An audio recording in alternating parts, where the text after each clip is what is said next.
welcome to Take Me Out, the ultimate podcast about ballparks and the baseball experience. It's September 12th, 2025. I'm Alexandra Ellis, and I'm joining my friend Timothy Malcolm. What's up, baseball fans? It is another episode of Take Me Out. Alex is here, I am here, and we are just 2 weeks away from the end of the regular season in Major League Baseball. Nervous as an Astros fan. Nervous about potentially losing the American League West championship, and I was saying to my coworkers tonight, playoffs even. I was like, "Are we going to make the wild card?" Like our guy Luis Garcia hasn't played in 2 years. I mean, it was his second or third game back, and they pulled him in the second inning because he threw a pitch and he immediately gestured over. And now he's hurt again, and I'm like, we can't have anything nice. I think the Astros are what they might be now the most injured team in baseball history. I think we've had 27 injured players on the IL this season. It's we have a very strong roster on the IL. That roster could win the World Series. Well, who knows? They might still. Baseball is made to break your heart and to put it back together. That's why we're here. On the other side of the rainbow right now, the Phillies we are recording this after they just finished a 4-game sweep of the Mets, effectively winning the National League East crown. They now have 87 wins and 60 losses. They are so happy for you. High. It's great, but like the playoffs are a different beast, and we'll see what happens in the playoffs. Yeah. Very excited for the postseason. But it's sad because it means it's almost over, and then we go through the very cold winter. The last couple Octobers, I have done damage to my liver and to my psyche. So we'll see what happens. I'm not going to do damage to my liver this October. I'm very much dialing down all of the alcohol intake, which is great. But at the same time, the psyche's not going to have a good time at all. And what's great is there's if you still want to drink beer, there's still so many good non-alcoholic beers out there. So there are. Yeah. Now, I will say tonight I am actually drinking a real beer because the Phillies effectively won the National League East tonight. So Cheers. I'm having a celebratory thing, but this is like I'm gonna probably go right back into like Athletic and Best Day and other good stuff. Rationales and other. I had a little big hat recently, which is the Ricky Williams fake margaritas and stuff like that. Have you had those, the big hats? No, I've never even heard of those. Okay, I'm drinking my Howdy seltzer, local seltzer THC, which is still legal. I need to get into that game. I really need to get into It's good. Yeah, man. It's no hangovers. It's great. Yeah, I'm sure it is. Yeah. Yeah. Okay, well, no hangovers here on Take Me Out, which right. is the ultimate podcast about ballparks and the baseball experience. And today we are going to talk. Well, we weren't here last week. We took a week off, but not a lot happened really in baseball ballpark land. So we were kind of just gathering up the stories of the past couple of weeks. But a couple of things that we're going to talk about this week. There is another new statue in baseball. We'll talk about that. We'll talk about low attendance throughout baseball. We mentioned this a couple of weeks ago. It's back again, low attendance, as we get toward the end of the season. And later on in this episode, we're just going to go deeper into a couple stories, primarily the Miami Marlins, some interesting things happening in Miami with what that ballpark is going to look like in a couple of years potentially, and also the Arizona Diamondbacks making some big moves. Actually, the state of Arizona making some big moves for the Diamondbacks. We'll get into that in just a little bit. But first, Alex, this podcast has been going on for about 7 months now, something like that. Yeah, 26 episodes, which, with time, we haven't done consecutive episodes, but a long time. It's been great. It's been great. Yeah. 26 is good. And we have been trying to give people who listen to this a full scale, full 360 view of what it is like in the world of ballparks, the news, the views, the updates, and then guides and tips and tricks and all that stuff. But for those of you who are listening now, thank you so much for being a part of this. And we are trying to grow this thing. So, Alex, for people who are listening, how can they help us spread the word about Take Me Out? Thank you for asking. Well, if you're listening to us, you've already at the most important part. You're listening to us either on Spotify, Apple Podcasts, iHeartRadio, whatever podcast platform of your choice. We'd love to have you here. Thank you so much. While you're here, if you would mind giving us a wonderful 5-star review, like, comment, subscribe, any of that stuff, share. We're also on YouTube. Hello, YouTube. YouTube.com/takemeoutpod.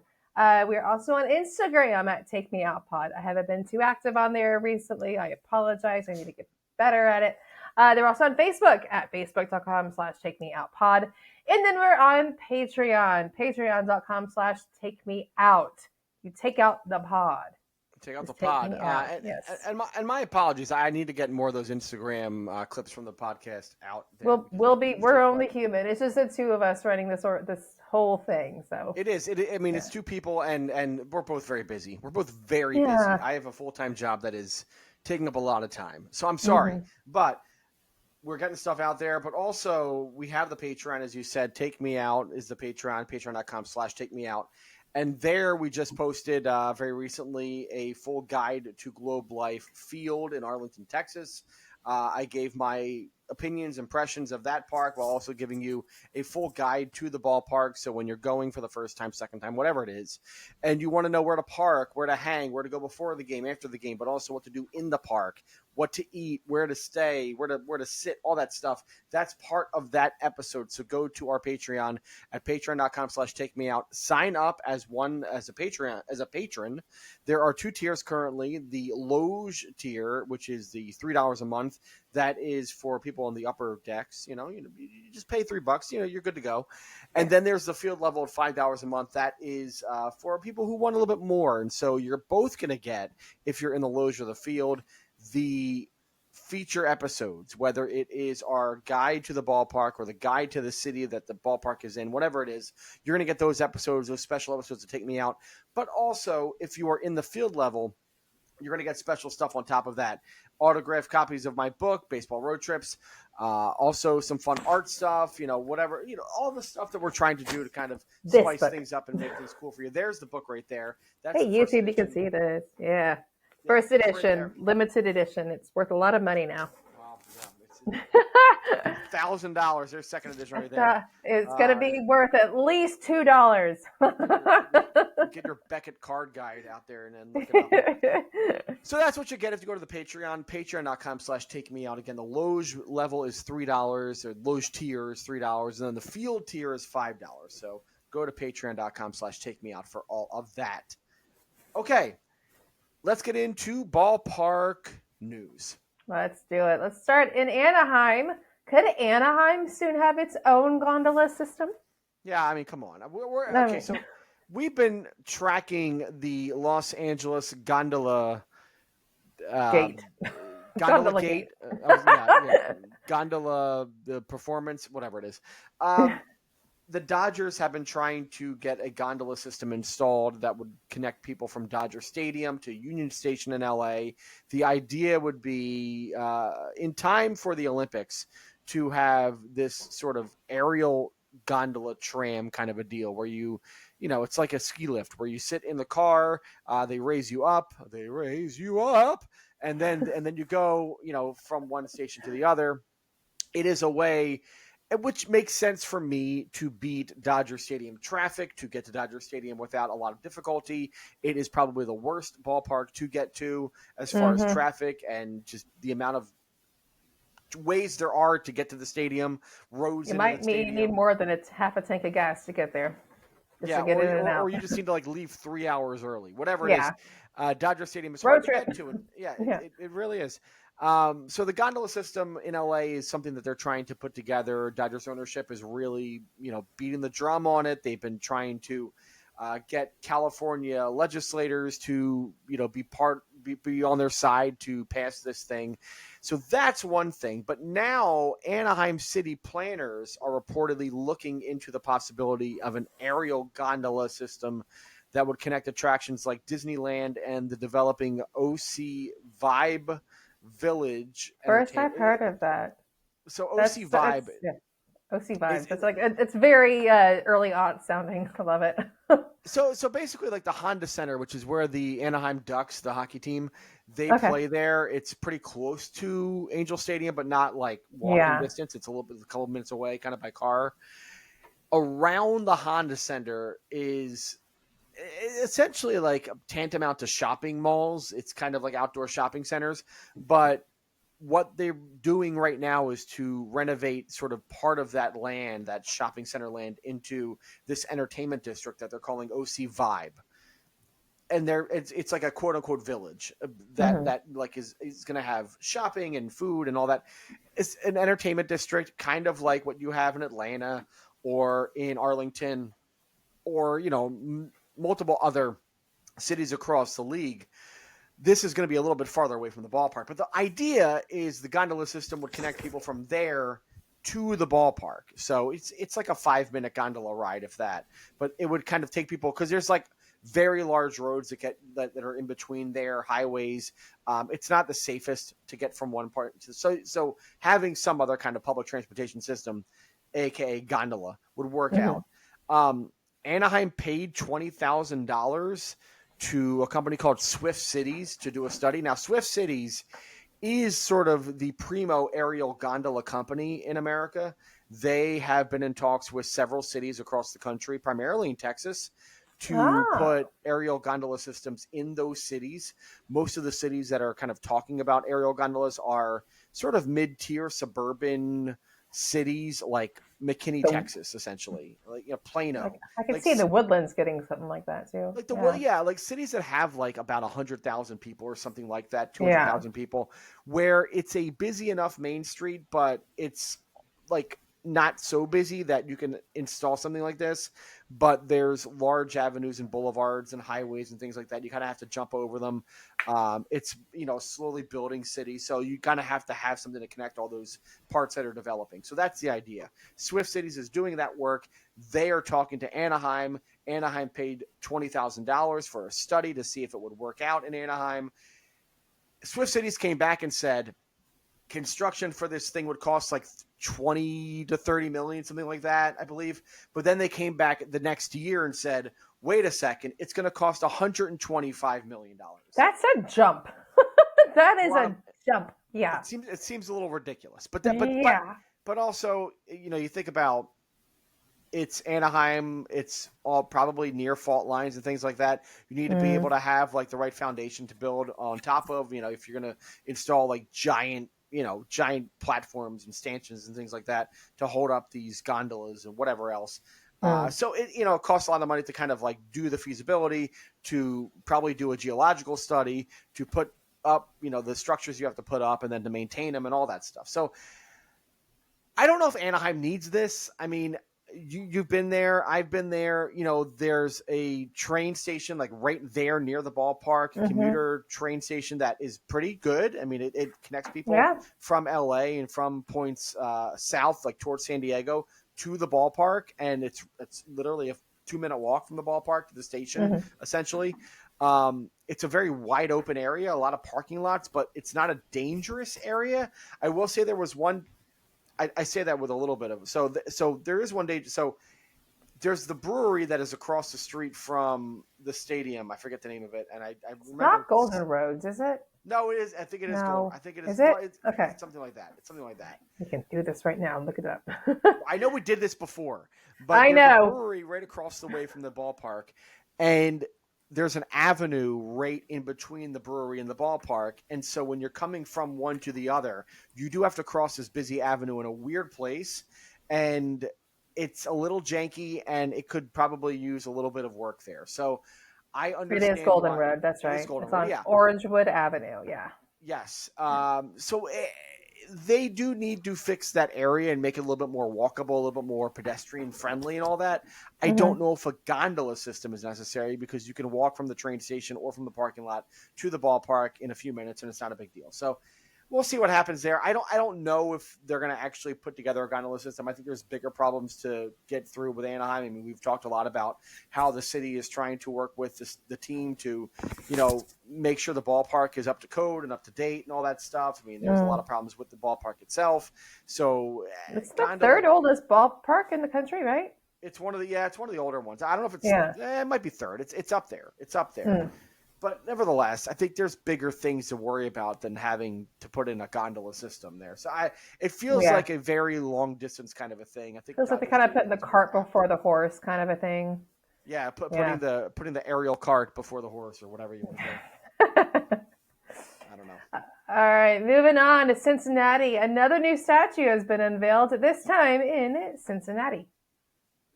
All right, so they put a new statue in Globe Life Field recently.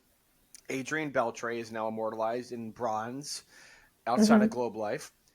On September 6th, the Reds unveiled a new statue in front of Great American Ballpark. It is of announcer Marty Brennaman. Cool. How do you feel about an announcer? Yeah, it's great, right? That's awesome. I mean, especially he was with them for a long time. So Yeah, the announcers are part of the team. Look. Oh my God, Dodgers announcer Sully. Oh my God, yeah. I mean, it's just like they are part of the team. You grew up with these people. It's like part of your family. 45 years he was with the Reds from 74 to 19, recently retired a couple of years back. And it's a great statue. Longer than we've been alive. Yeah. That is true. That is very true. Yeah.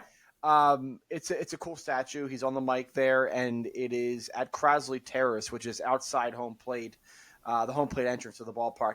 That's one of the coolest kind of areas. We talked about a couple of weeks ago, like the best statues in baseball, and I said Detroit out in the outfield. Those statues are really cool. Yeah. And then Harry Carey is down at the bottom. It's on the bottom. Don't remind me. But the statues in front of Great American are really cool because there's so many of them. You have the Reds Legends of Crosley Field installation. So that has Joe Nuxall. He's throwing a pitch.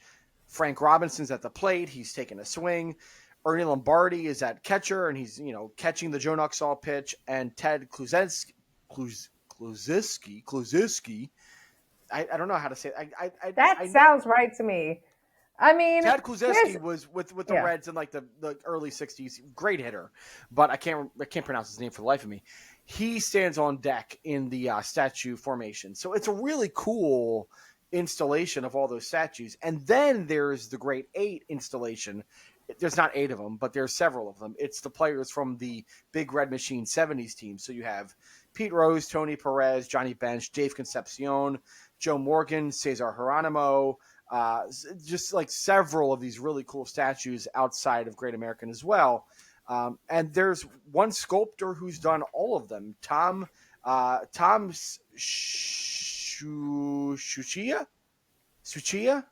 Tom Suchia. I think it's Suchia. Sure, that sounds great. He's done all the statues there. That's awesome. I mean, it's really cool, and they did the ceremony on the 6th of September. I remember in 2011, I did my first big road trip, which went from I started in Philadelphia. I drove from New York to Philadelphia, and then I went from Philly all the way to Denver, Colorado, and back. And I went to like 12 baseball games in 2 weeks. Oh my God, that's awesome. That's the dream, dude. It was ridiculous. Love it. I'm kind of lucky I lived some of those drives, like the late night and all that stuff. But no, I can't drive at night like that. But there was one night when I went from Milwaukee to Omaha. Well, not in Omaha. I think I went from Milwaukee to Dubuque, Iowa, or something like that. Somewhere in Iowa. And it was a long overnight drive after a Brewers game. And I was driving through literal darkness on straight roads that were going somewhere in Iowa. Okay. And I was trying to find something to listen to. And I was turning the radio dial, and I found Marty Brennaman's voice because the Reds had a really good signal in Iowa. And that's awesome. You could get them clear as night, through the middle of the night in the road. And so it was the Reds playing the Phillies in Citizens Bank Park. Hey. This was in late May or early June of 2000. I think it was late May of 2011. It was a 19-inning game between the Phillies and the Reds. Oh my God. Iconic game that the Reds tied up late and it went into extras and it kept going. And it didn't end until the Phillies. So they had no pitchers left. And Wilson Valdez, an infielder, was brought on to be the pitcher in the top of the 19th. And he got out like Scott Rowland and Joey Votto Oh my god! That's when I'm like, I'm retiring. I'm good. That's incredible. He somehow did not let up a run. Like he got like it was incredible. It was like the most amazing thing. You can look it up on YouTube. It's really cool. It's from 2011. And then in the bottom of the 19th inning, the Phillies finally got a run to win the game. They got a walk-off hit by I think Raul Bañez hit the walk-off. But I listened to the end of that game in the car driving through like complete darkness in Iowa with Marty Brennaman's voice guiding me all the way. It was such the a coolest cool thing. memory. That is so cool. I love that. For that alone, Marty Brennaman is in my Hall of Fame of broadcasting. Yeah, dude. He's an all-time great for sure. How wonderful. That's such a cool story. Oh my god. That's how great baseball is. That's how great baseball is. Yeah, absolutely. All right, what else? More low attendance figures rankle Midwestern media members. Yeah, so we have gotten to the point of the season where the teams that are not in contention anymore are so much not in contention that people have decided not to go to the games. It is September. School is back in session. Weeknight games are hard for a lot of people to get to and make happen and all that. And yet it still seems like a crazy thing when you don't see people showing up at a baseball game. For some reason, I don't know. We talked about this with the Cardinals a couple weeks ago that they had like 20,000, like for the first time ever in Busch Stadium history, under 20,000 people came to a game and people went all nuts about it. Like, oh my God, nobody came to a Cardinals game. It's like, okay, it happens. Like every team goes through this. But it's okay. Don't worry about it. Well, this time, like a week later, September 2nd, the Cardinals were playing the Athletics, and about 17,000 single game tickets were sold. The Cardinals won the game 2-1. This was the lowest attendance in history for Busch Stadium, and it produced another round of articles by media members about how the Cardinals were not bringing in the attendance because they were terrible. There was even a tweet from Colin Cowherd, sports, talking head who talks about he has shows and all that stuff. Yeah. He said St. Louis is currently 19th in MLB attendance. There was an argument it was the most rabid and loyal fan base or baseball city in America less than 10 years ago. Okay, yeah, I mean, yes, everybody talks about how great St. Louis fans are or whatever. 19th is not the end of the world. It's not 29th. No. Like it's not like they're getting Marlins numbers every night. Like, can we just calm down a little bit? Yeah. Cardinals people.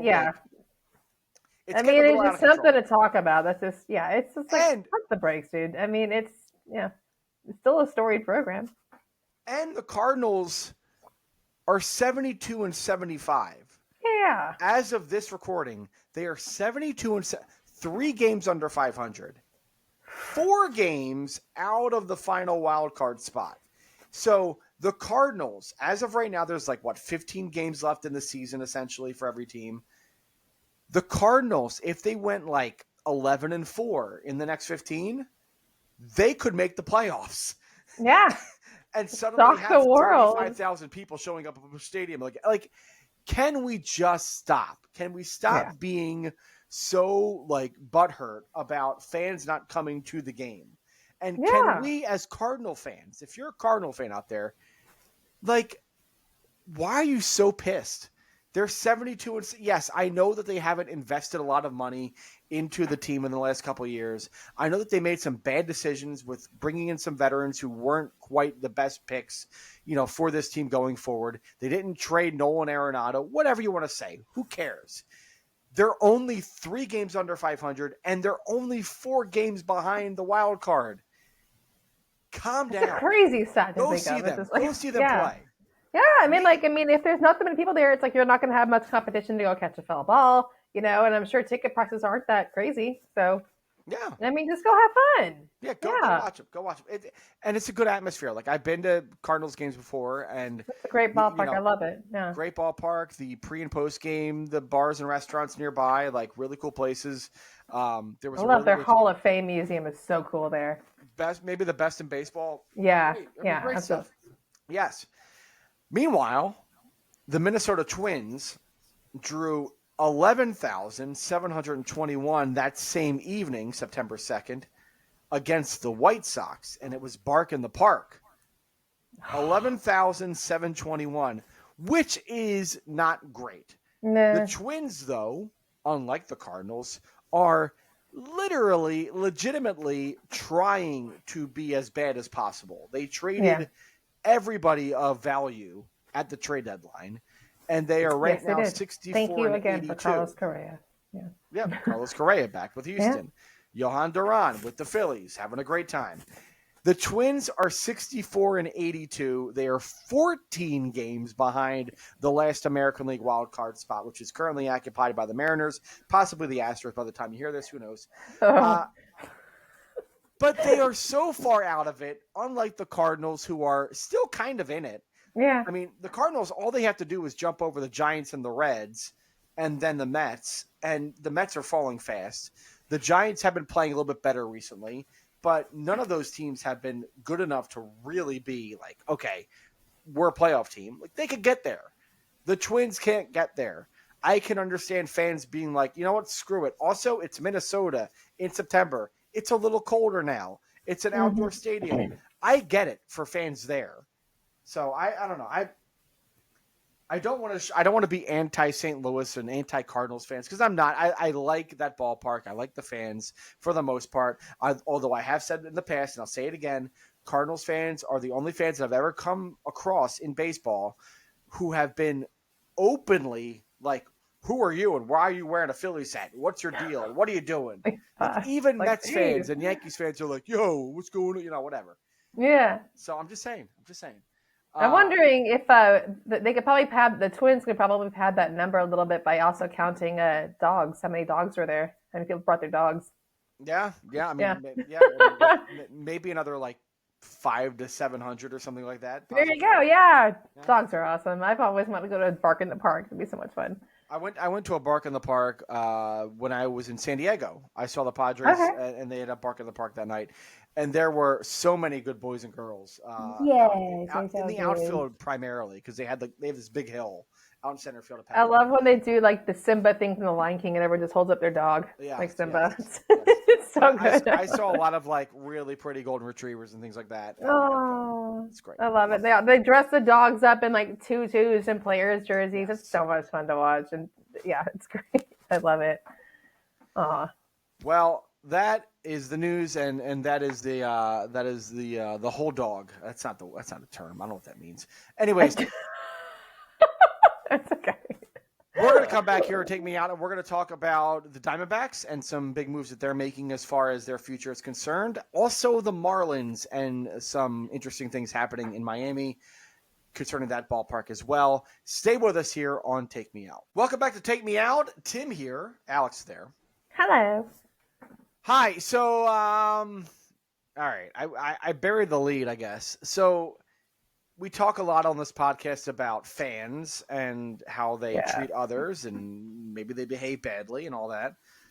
There was a circumstance. There was a situation that happened very recently. It was Friday, the 5th of September, I believe, at Globe Life at LoanDepot Park in Miami.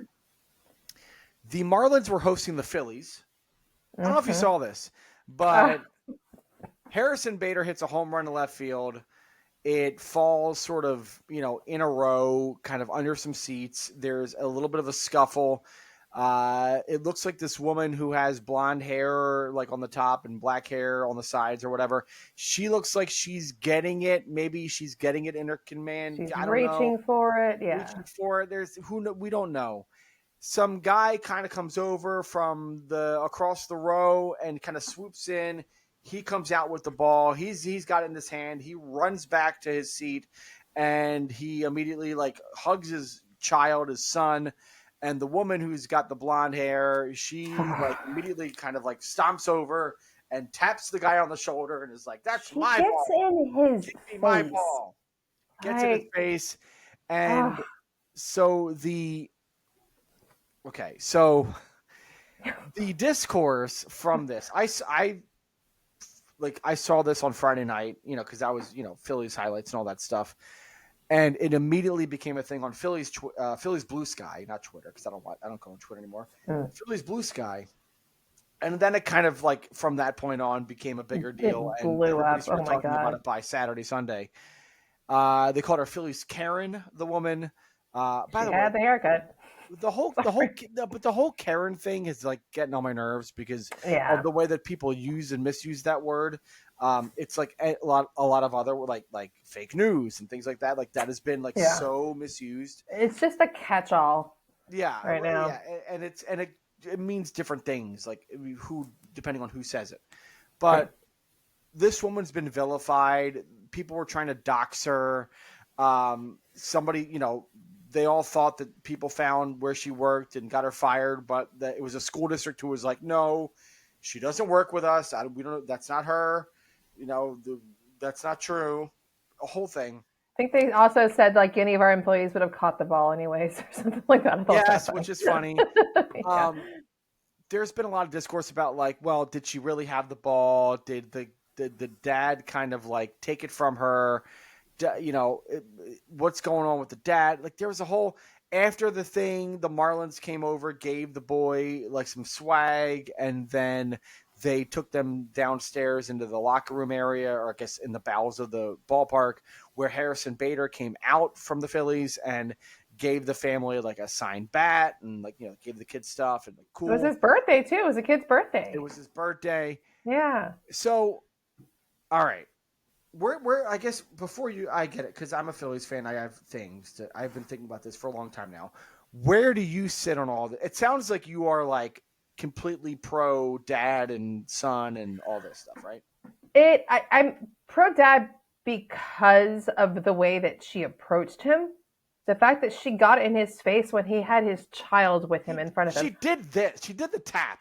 Yeah, and the fact that he actually did this, like he like put his dukes up. He didn't know what was happening. And like I don't have any kids, you have kids, but like if a stranger approached me aggressively like that with my child, if I had a child, he's a bigger person than I would have been probably because you don't get that aggressive in someone's face when they have their child in front of them. Also, it's a baseball and it's a kid. If you're fighting for a baseball, the baseball goes to the kid. That's one of the very strict unwritten rules about baseball. Give the ball to the kid if you're an adult. Come on. But it's just don't approach someone in an aggressive manner like that. If you want to talk to them later, do that. But just and the fact that it's again, we don't know.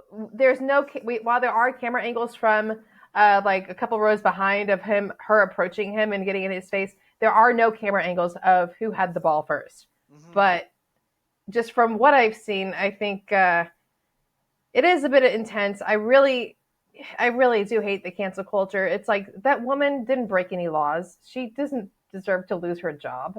She got humiliated on TV from her reaction to it, but it's just like, just leave her alone. Come on. Yeah, it's a really weird thing because and I guess I've been thinking about a lot of this lately because of a lot of news happening, but we don't know a lot of what happened here. Mm-hmm. And yet we are so quick to comment and vilify and take sides and do our worst for people. I really we don't know what happened when the ball got on the ground. We don't know if she had the ball and the guy like took it out of her hand. We don't know if the ball was just like kind of on the ground and it was up for grabs and the guy grabbed it. We don't know any of that. She dropped it. Nothing. We don't know any of that. We have no idea. Because that is like the core part of this whole thing is that we don't know what happened when the ball was hit the ground or whatever. I can't comment on like what's right, wrong, whatever, right? Like it's impossible. And so I don't have an opinion on like, is she wrong? Is he right? Whatever. I guess it like comes down to this for me. It's like, we are just so quick as people to be upset at others and to get outraged for one reason or another. And mm-hmm. I mean that in a lot of ways. I mean that in like, she was so quick to be outraged about the status of the ball, whether she had it or not, whether he grabbed it from her or not. She was so quick to stomp over and tap him on the shoulder and like start like going at him. at the same time, he was so quick. He ran over to be part of the scrum, and he ran back, and he like immediately put his arms around the kid, almost in a way that made me think like, and this is like the worst part of like, I don't want to think this way, but I almost was like, does this guy know he's guilty and he's trying to like shield himself behind the kid? I don't want to think that way, but he kind of had this whole vibe of like, maybe I did something wrong. And like his reaction of putting his dukes up to me kind of felt like I need to I'm scared because this is the thing. And like, I know I did wrong, but I got to show that I'm scared. The fact that I even think that kind of sucks because like I'm seeing the worst in people and I don't want to see the worst in people. So it just like I like have to like reset myself and come back to I don't know what happened. And it sucks that we are immediately about to drag the woman and try to find where she works and try to get her fired because she like had this like reaction to this circumstance that happened. And yeah, maybe she stepped over the line. And yeah, I mean, anytime you go confront somebody, even about a baseball, like it's probably over the line. So like she went over the line, like. But why it's do not we have like to, you're catching Aaron Judge's 100th home run or something like that. Even if it was that, if it was that, like I want the ball to go back to Aaron Judge. We need to just like reset ourselves as people that we are so quick to be angry and we're so quick to be conspiratorial or to think the worst of things or whatever it is. Pitchforks and torches, burn down the home. Yeah, we lose sight that this is a game and it's entertainment and it's just supposed to be fun. And if the woman just had the ball in her possession and she had the ball, she's like, hey, I got the ball. Like if that was me in that situation, if I was the woman, if I am like with my wife, let's say, because she was with her husband, they are clearly like not with kids at the moment. They are in their 50s or whatever, however old they are, 40s, whatever it is. If it was me and my wife in that situation and I got the ball and I grabbed it and I was there as a guy, I got the ball and there's kids around me, whatever, I am giving it to a kid. Yes. Oh, 100%. Yeah. I am. Like, it's not even like a thought. I'm giving it to a kid. Yeah. So if she just had it by herself and she grabbed the ball and it was hers, would she have given it to a kid in that situation? I don't know. Maybe, maybe not. The way that she reacted. No. Yeah, because there's other angles like of after, like I think it's like a section, 1 or 2 sections over, and then higher up, the people were still recording her afterwards. I'm like, that's kind of weird. Don't do that. And like people were kind of heckling her, and I did see her. One of the dudes, and like she like got in this guy's face, and it's like, why do you? Jesus, lady, calm down. Again, I don't know the story, but I don't know.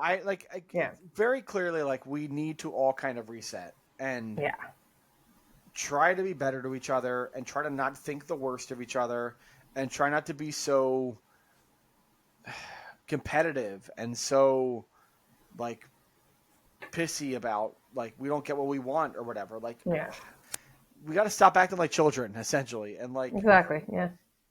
I don't know. I did see it was a happy ending for the family because I think the CEO of Camping World said he's going to give that family tickets to the World Series and he got him a camper as well. I'm like, that's kind of cool. That was really cool. So and that's great. And that's great.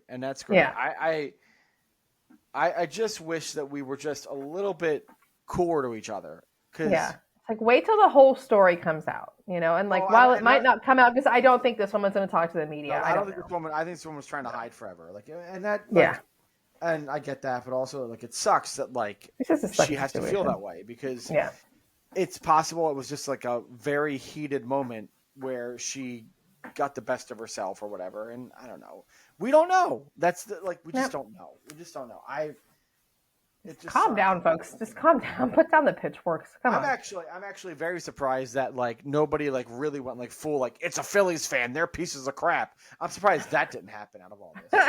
At least I feel good about that. Yeah. Good. Meanwhile, in other news, so Diamondbacks, big news here. Arizona Governor Katie Hobbs signed House Bill 2704 allowing $500 million of public funding for Chase Field renovations. They've been trying to get this done. It finally went through. So they're going to start renovations on Chase Field. Among the things they're going to do over the next like 5 years or so, they're going to update the HVAC system, which is 27 years old, which is the life of the ballpark. Ooh, yeah. They're going to make roof repairs because there's cracks in the roof. We saw, I believe it was earlier this year that was it at Chase Field? No, there was a crack in the roof at Chase Field earlier this year, I believe. Mm. New video board because they're kind of falling behind in the LED wars. More fan areas, kind of like Rogers Center has incorporated more fan areas and stuff like that into the outfield. So Chase Field's now going to do that. And Maricopa County Stadium District and the Diamondbacks are going to try to potentially extend the contract for the ballpark past the 2027 deadline, because right now the Diamondbacks are at Chase only through 2027. But it sounds like they're going to extend that with this deal in place, and it might go another 30 years. So it looks like potentially the Diamondbacks are going to try to be at Chase Field for the next 30 years, which means they're going to have to make a lot of changes. In my opinion, Chase Field is one of the bottom like 5 ballparks in baseball. It is of all the retractables, probably the most like in need of work and in need of help and TLC. It's also pretty cavernous. It's also pretty quiet and pretty dead a lot of times. And it could really use fan areas and the kind of things that ballparks are doing now. So the work will help a lot. It'll probably take a couple of years before we really see the fruits of that kind of bear, or the work bear fruit, whatever the heck the term is. But it's good that they're at least getting that work started, I guess. Yeah, good. I mean, it's good to see it happen. And yeah, it does seem like they would. They may look to extend the team's lease. It's like if this is passed, I mean, absolutely. I mean, just take a look at the plans. It seems like it'd be a good idea.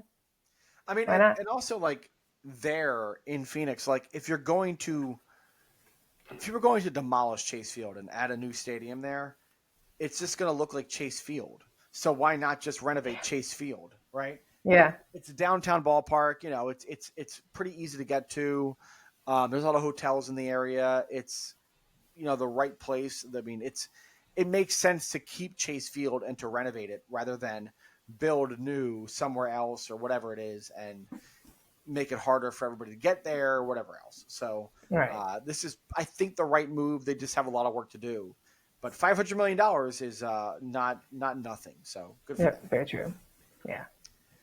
And then finally, in Miami, the city has purchased 6 properties surrounding the West Plaza of LoanDepot Park. It's former residential land, and it is between 5th and 6th Streets, between 16th and 17th Avenues, west of the park. So just west of the ballpark there's a giant city block, essentially, that the city has now gotten complete control of. The rumors are they're going to put a park there, like an actual park, grass and all that stuff. Nice. And it would be directly across from what will soon be Miami Live. We didn't talk about this yet, but they are going to do an entertainment center, the Cordish Companies, which has Texas Live in Arlington and Xfinity Live, which will soon be Surfside Live in Philadelphia, and Maryland Live in Baltimore. It's, you know, the place that has 7 or 8 or 9 bars and restaurants all huddled together. All Anheuser-Busch. Anheuser-Busch stuff and all, Yeah. you know, but it's a gathering place for fans before and after games, and then during games you can watch games there and stuff. It's giant sports bar vibes or whatever. But they're going to put one together in Miami across from the ballpark called Miami Live. That is set to open early next year. So it sounds like over the next couple of years, you're going to have kind of a mini version of the Battery there in Miami with Miami Live, and then probably some sort of like a ball field where kids can play, run around, sort of a thing. There's games, whatever it is, in this lot that Miami has now taken over.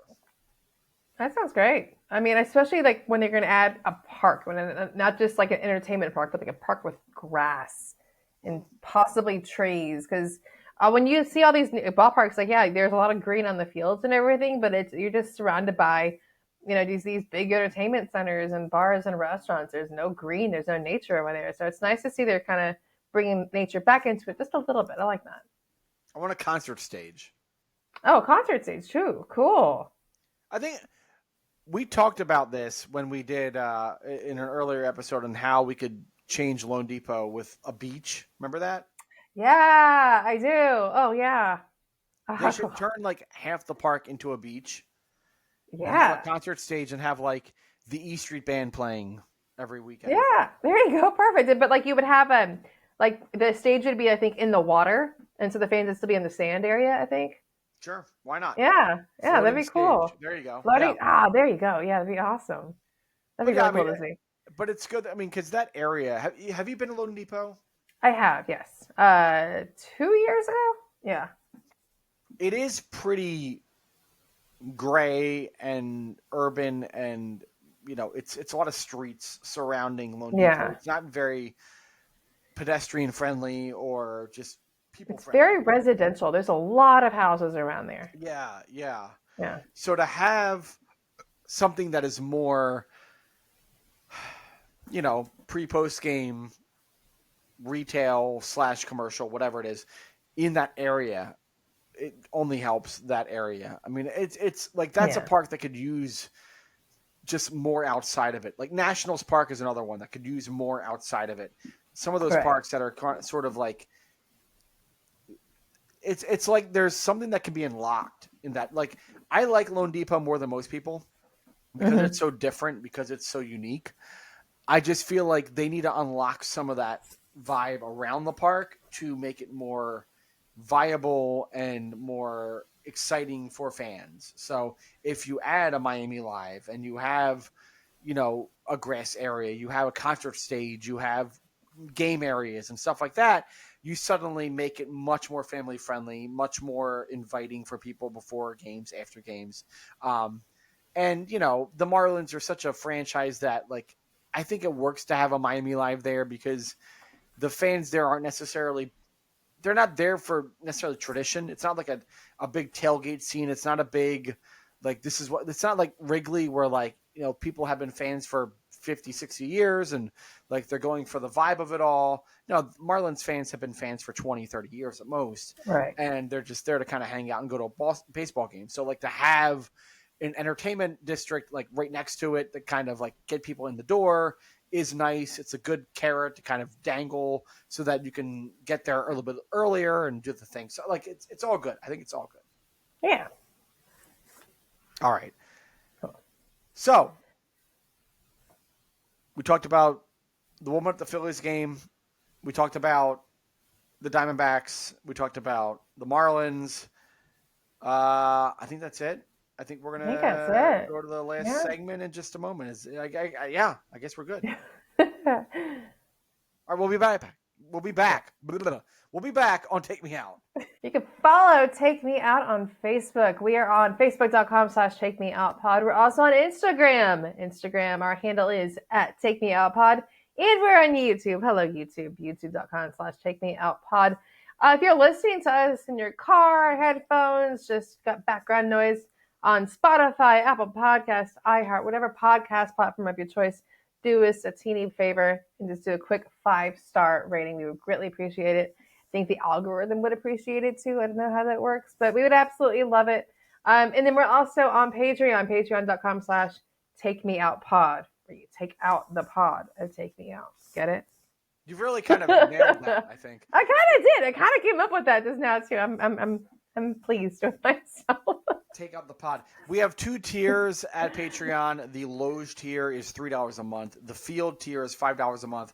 Sign up to either one and you will get free content from, not free content because you're paying, but it's content from us that happens on a special basis.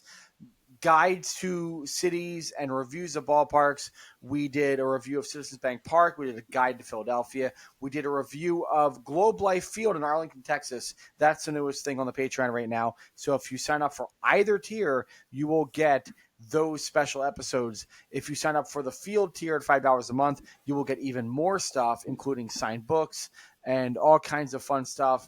You'll see it on the tier. If you go to the Patreon at patreon.com/takemeout, you will see all the things that are available to you if you sign up for the tiers. Again, the Loge is $3 a month. The field is $5 a month.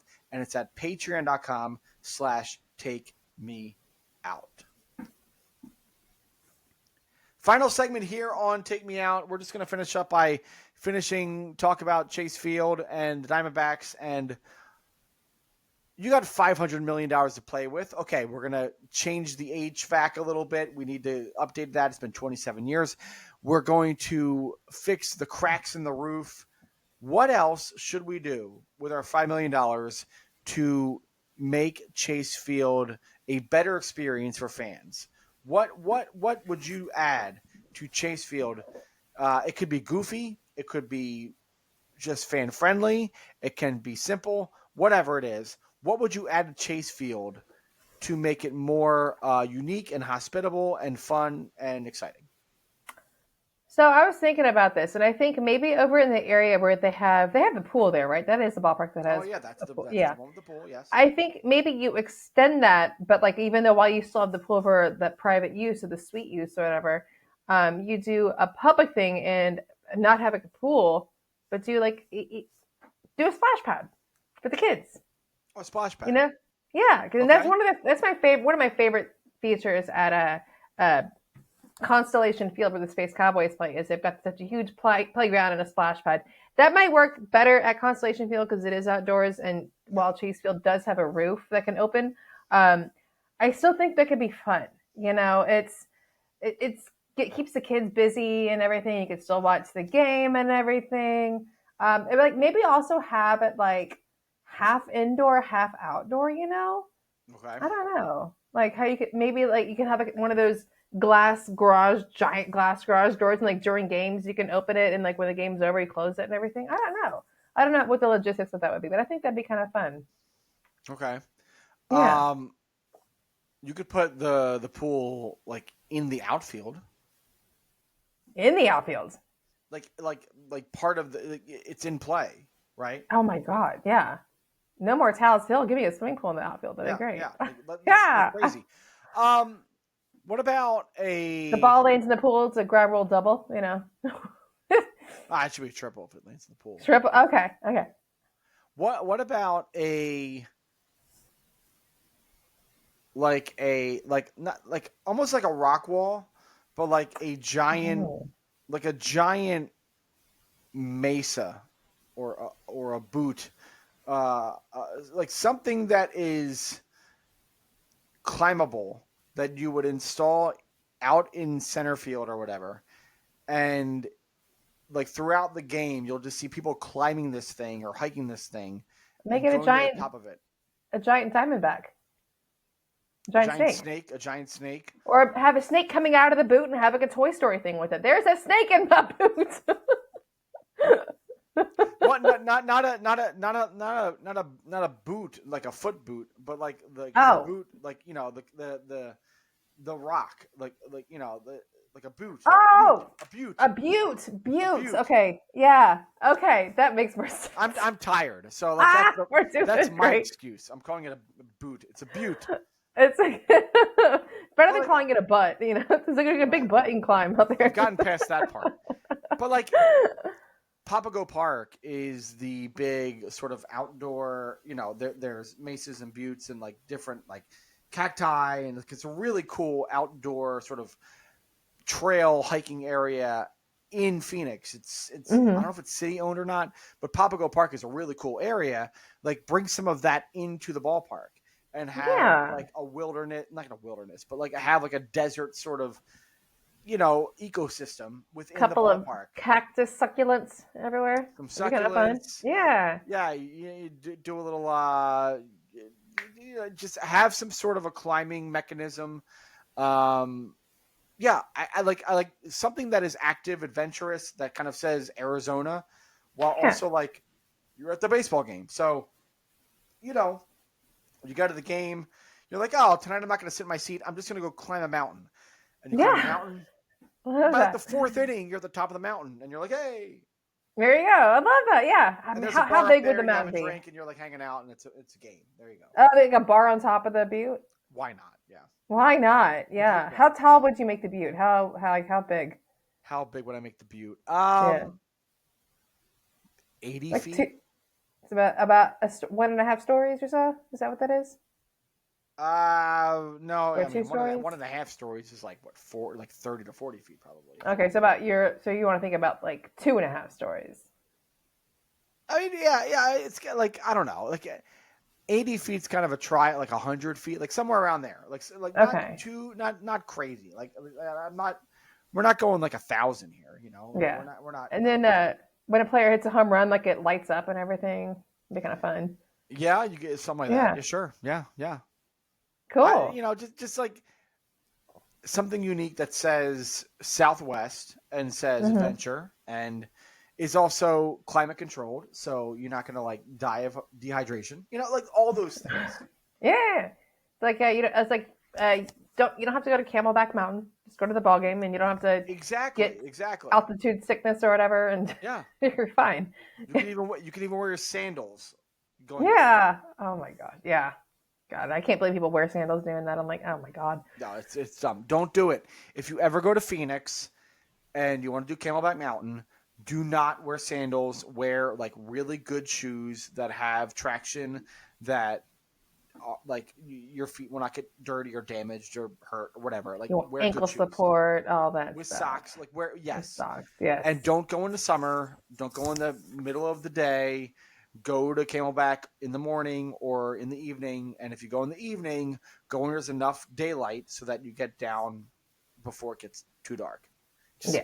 tips from me. I've hiked Camelback. It's a great thing, but like tips. Okay. Yeah. Cool. Good tips. Okay. With that, that is it for Take Me Out. We appreciate you being here and being part of our world here. Again, follow us on Facebook at facebook.com/takemeoutpod, Instagram at takemeoutpod. We are on Patreon at patreon.com/takemeout. And as Alex has said, if you are following us and you listen to us on Spotify or Apple Podcasts, give us 5 stars and give us a good review. And tell 5 people that you know Yeah. about us. Tell one person per star that you give us. That'd be great. Yes. And you're going Yes. to tell 5 people because you're going to give us 5 stars. Of course.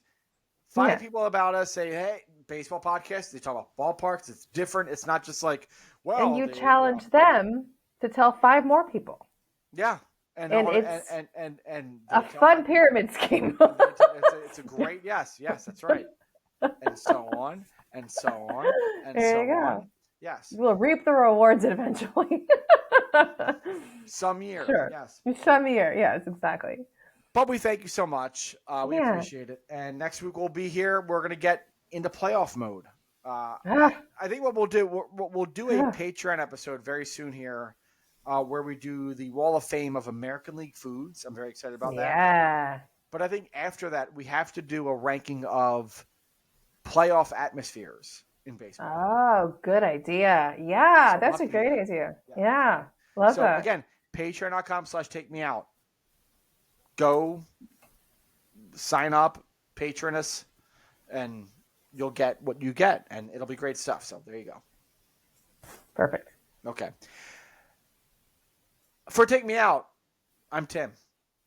And I'm Alex. And with 2 weeks and some change left, it's baseball season. See you later. Night.